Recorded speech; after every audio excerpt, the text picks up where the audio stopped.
Hello दोस्तों, मैं जितेन एक बार फिर से आप सभी आपके परिवार ट्रिकी भैया पर स्वागत करते हैं। आज अप्रैल 2023 करंट अफेयर के इम्पॉर्टेंट प्रश्न जीके के साथ लेकर आए हुए हैं। सभी लोग अपने मित्रों को शेयर कर दें। चलिए, कल का अभ्यास प्रश्न था हाल ही में खबरों में रहा INS सुमेधा किससे के द्वारा बनाया गया था। ए ऑप्शन था Garden Reach Ship Builders and Engineers Limited. B option है Bharat Earth Movers Limited. C option है shipyard limited, Goa shipyard limited. और डी ऑप्शन है मंझगांव डाक शिप बिल्डर्स लिमिटेड के द्वारा। तो दोस्तों, इस प्रश्न का आंसर सी हो जाएगा, यानी गोवा शिपयार्ड लिमिटेड के द्वारा बनाया गया था। INS सुमेधा से रिलेटेड पहला पॉइंट है, हाल ही में INS सुमेधा को ऑपरेशन टर्न अराउंड के लिए भूमध्य सागर में तैनात किया गया है। अल्जीरिया नौसेना अधिकारियों ने पोर्ट अल्जीरियस में इस जहाज का स्वागत किया गया है। इस यात्रा का उद्देश्य द्विपक्षीय संबंधों को मजबूत करना और दोनों नौसेना के बीच समुद्री सहयोग एवं इंटर ऑपरेटिबिलिटी को बढ़ाना है। अगला पॉइंट है, INS सुमेधा एक स्वदेश निर्मित नौसेना अपतटीय गश्ती पोत है जिसे स्वतंत्र रूप से कई भूमिकाओं के लिए तैनात किया गया है। इसे गोवा शिपयार्ड लिमिटेड द्वारा डिजाइन व निर्मित किया गया है। आज का पहला प्रश्न है, राष्ट्रीय कंपनी कानून अपीली न्यायाधिकरण के संदर्भ में निम्नलिखित कथनों पर विचार कीजिए। पहला कथन है, इसका गठन कंपनी अधिनियम 2013 की धारा 410 के तहत किया गया था। दूसरा कथन है, इसके वर्तमान अध्यक्ष न्यायमूर्ति अशोक भूषण हैं। उपर्युक्त में से कौन सा कथन सही है? तो मित्रों, पहला ऑप्शन है केवल एक, दूसरा ऑप्शन है केवल दो, और तीसरा ऑप्शन है एक और दो दोनों, और चौथा ऑप्शन है ना तो एक ना ही दो। तो मित्रों, इस प्रश्न का आंसर हो जाएगा दोनों ऑप्शन सही है। चलिए आगे देखते हैं। हाल ही में NCLAT ने गूगल पर जुर्माना लगाने के भारतीय प्रतिस्पर्धा आयोग CCI के आदेश को बरकरार रखा। आपको बता दें कि NCLAT यानी राष्ट्रीय कंपनी कानून अपीलीय न्यायाधिकरण का गठन कंपनी अधिनियम 2013 की धारा 410 के तहत 1 जून 2016 को हुआ, इसलिए कथन ए सही है। इसे राष्ट्रीय कंपनी कानून न्यायाधिकरण के आदेशों के खिलाफ अपील की सुनवाई के लिए गठित किया गया था। अगला पॉइंट है, ये दिवाला और दिवालियापन संहिता 2016 की धारा 61 के तहत NCLT द्वारा पारित आदेशों के खिलाफ अपील की सुनवाई करता है। साथ ही ये CCL द्वारा जारी किए गए किसी निर्देश या पारित आदेश के खिलाफ अपील की सुनवाई और निपटान करता है। इसके वर्तमान अध्यक्ष न्यायमूर्ति अशोक भूषण हैं, इसलिए कथन दूसरा भी सही है। चलिए दूसरा क्वेश्चन देखते हैं। जलवायु परिवर्तन पर राष्ट्रीय कार्य योजना किस वर्ष में शुरू की गई थी? A option 2008, B option 2010, C option 2012 और डी ऑप्शन 2022। तो मित्रों, इस प्रश्न का आंसर हो जाएगा 2008, यानी ए ऑप्शन सही हो जाएगा। चलिए आगे देखते हैं। हाल ही में पर्यावरण, वन और जलवायु परिवर्तन मंत्री ने लोकसभा में जलवायु परिवर्तन पर राष्ट्रीय कार्य योजना के बारे में जानकारी दी। अगला पॉइंट है, NAPCC को 2008 में प्रधानमंत्री की जलवायु परिवर्तन परिषद द्वारा लॉन्च किया गया था। यह एक राष्ट्रीय रणनीति है जिसका उद्देश्य जलवायु परिवर्तन के संदर्भ में जागरूकता पैदा करना है। अगला पॉइंट है, इसके मूल में 8 राष्ट्रीय मिशन हैं जो जलवायु परिवर्तन के प्रमुख लक्ष्यों को प्राप्त करने के लिए बहुआयामी दीर्घकालिक और एकीकृत रणनीतियों का प्रतिनिधित्व करते हैं। 8 मिशनों में शामिल है। इन 8 मिशनों में शामिल है, पहला है राष्ट्रीय सौर मिशन, दूसरा राष्ट्रीय उन्नत ऊर्जा दक्षता मिशन, राष्ट्रीय सतत आवास मिशन, राष्ट्रीय जल मिशन, हिमालयी इकोसिस्टम बनाए रखने के लिए राष्ट्रीय मिशन। अगला है राष्ट्रीय हरित भारत मिशन। अगला पॉइंट है 7वां राष्ट्रीय सतत कृषि मिशन, और 8वां पॉइंट है राष्ट्रीय जलवायु परिवर्तन रणनीति ज्ञान मिशन। अगला प्रश्न देखेंगे, वित्त आयोग के संबंध में निम्नलिखित कथनों पर विचार कीजिए। पहला कथन है, इस आयोग के संबंध में कोई संवैधानिक प्रावधान मौजूद नहीं है। इसमें एक अध्यक्ष और 2 अन्य सदस्य होते हैं। उपर्युक्त में से कौन सा कथन सही है? केवल 1, केवल 2, 1 और 2 दोनों, और डी ऑप्शन इनमें से कोई नहीं। तो मित्रों, इस प्रश्न का आंसर हो जाएगा इनमें से कोई नहीं, यानी डी ऑप्शन सही हो जाएगा। भारत के संविधान का अनुच्छेद 280 अर्ध न्यायिक निकाय के रूप में वित्त आयोग के गठन का प्रावधान करता है। इसका गठन भारत के राष्ट्रपति द्वारा हर 5वें वर्ष किया जाता है। वित्त आयोग के एक अध्यक्ष और 4 अन्य सदस्य होते हैं, जिनकी नियुक्ति राष्ट्रपति के द्वारा की जाती है। अगला पॉइंट है, ये राष्ट्रपति के आदेश में निर्दिष्ट समय अवधि के लिए पद धारण करते हैं। ये पुनर्नियुक्ति के पात्र होते हैं। भारतीय संविधान संसद अगला पॉइंट है, भारतीय संविधान संसद को आयोग के सदस्यों की योग्यता और चयन के तरीकों को निर्धारित करने का अधिकार देता है। अगला प्रश्न है, भारतीय अर्थव्यवस्था के संदर्भ में निम्नलिखित में से कौन राजकोषीय नीति के घटकों में से एक नहीं है?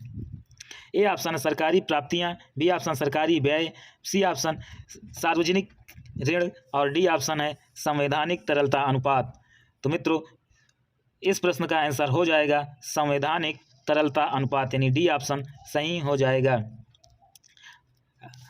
आगे पॉइंट देखते हैं। हाल ही में वैश्विक बैंकिंग संकट के बीच भारत ने पिछले वर्षों के अनुरूप अपनी राजकोषीय नीति की घोषणा की है। अगला पॉइंट है, राजकोषीय नीति सरकारी व्यय और कर नीतियों के उपयोग को संदर्भित करती है। भारत में राजकोषीय नीति के 3 घटक हैं। पहला है, इनमें सरकारी प्राप्तियां, सरकारी व्यय और सार्वजनिक ऋण शामिल हैं। अगला पॉइंट है, राजकोषीय नीति वित्त मंत्रालय द्वारा तैयार की जाती है। भारत में राजकोषीय नीति के मुख्य उद्देश्य, पहला उद्देश्य आर्थिक विकास, यह अर्थव्यवस्था की विकास दर को बनाए रखने में मदद करती है ताकि आर्थिक लक्ष्यों को प्राप्त किया जा सके। दूसरा है मूल स्थिरता, यह देश में मूल स्तर को नियंत्रित करती है ताकि जब मुद्रास्फीति बहुत अधिक हो तो कीमतों को नियंत्रित किया जा सके। तीसरा पॉइंट है पूर्ण रोजगार, इसका उद्देश्य धीमी आर्थिक गतिविधि से उभरने के लिए एक उपकरण के रूप में पूर्ण रोजगार या लगभग पूर्ण रोजगार प्राप्त करना है। अगला प्रश्न है, मलक्का जलडमरू निम्नलिखित में से किसे जोड़ता है? ए ऑप्शन अटलांटिक महासागर और भूमध्य सागर, बी ऑप्शन है अंडमान सागर और दक्षिण चीन सागर, सी ऑप्शन है पीला सागर और पूर्वी चीन सागर, जबकि डी ऑप्शन है लाल सागर और भूमध्य सागर को। तो मित्रों, इस प्रश्न का आंसर हो जाएगा अंडमान सागर और दक्षिणी चीन सागर को जोड़ता है। अंडमान सागर और दक्षिणी चीन सागर को जोड़ता है। मलक्का जलडमरू विश्व की एक प्रमुख जलसंधि है या जलडमरू है। इसकी गहराई अधिक नहीं है, जिससे बड़े जहाज यहाँ से नहीं जा सकते हैं, लेकिन प्रशांत महासागर और हिंद महासागर के मध्य जल मार्ग स्थित होने के कारण इसका बहुत महत्व है। अगला पॉइंट है, ये जलडमरू अंडमान सागर और दक्षिणी चीन सागर को जोड़ता है। इसके जरिए दुनिया का लगभग 60% समुद्री व्यापार होता है। अगला प्रश्न देखेंगे, शंघाई सहयोग संगठन के संबंध में निम्नलिखित कथनों पर विचार कीजिए। पहला कथन है, ये एक गैर सरकारी संगठन है। दूसरा कथन है, इसे 2001 में स्थापित किया गया था। उपर्युक्त में से कौन सा कथन सही नहीं है? केवल 1, बी ऑप्शन केवल 2, सी ऑप्शन 1 और 2 दोनों, और डी ऑप्शन ना तो 1 और ना ही 2। मित्रों, इस प्रश्न का आंसर हो जाएगा केवल दूसरा विकल्प सही है, यानी बी ऑप्शन सही हो जाएगा। हाल ही में सऊदी अरब शंघाई सहयोग संगठन का संवाद भागीदार बना है। शंघाई सहयोग संगठन यानी SCO एक स्थायी अंतर्राष्ट्रीय संगठन है। यह एक यूरेशिया राजनीतिक, आर्थिक और सैन्य संगठन है। इसका उद्देश्य क्षेत्र में शांति, सुरक्षा और स्थिरता बनाए रखना। अगला पॉइंट है, इसे 2001 में बनाया गया था। इस SCO यानी शंघाई सहयोग संगठन चार्टर पर 2 में हस्ताक्षर किए गए थे। ये 2003 में लागू हुआ। 2001 में इसके गठन से पहले कजाकिस्तान, चीन, किर्गिस्तान, रूस और तजाकिस्तान संघाई 5 के सदस्य थे, यानी संघाई 5 के सदस्य थे।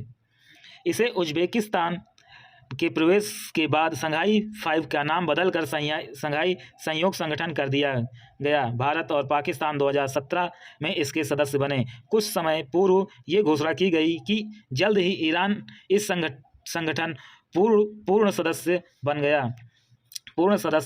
गया।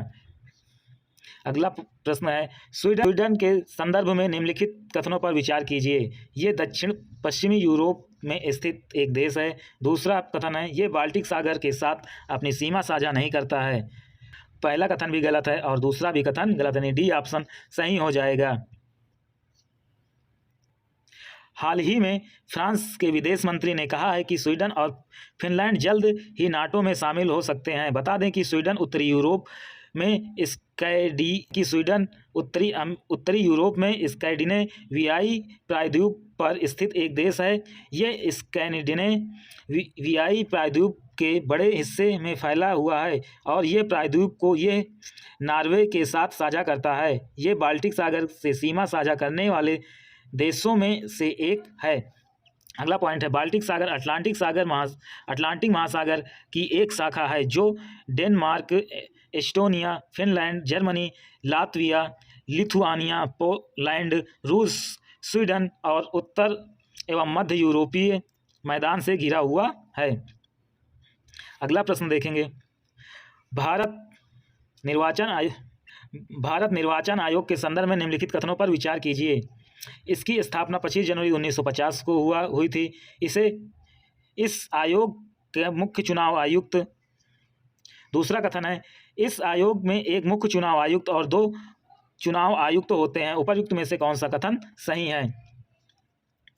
ए ऑप्शन केवल 1, बी ऑप्शन केवल 2, सी ऑप्शन 1 और 2 दोनों, और डी ऑप्शन ना तो 1 और ना ही 2। तो मित्रों, हम बता दें कि इस प्रश्न का आंसर सी हो जाएगा, यानी पहला भी कथन सही है और दूसरा भी कथन सही है।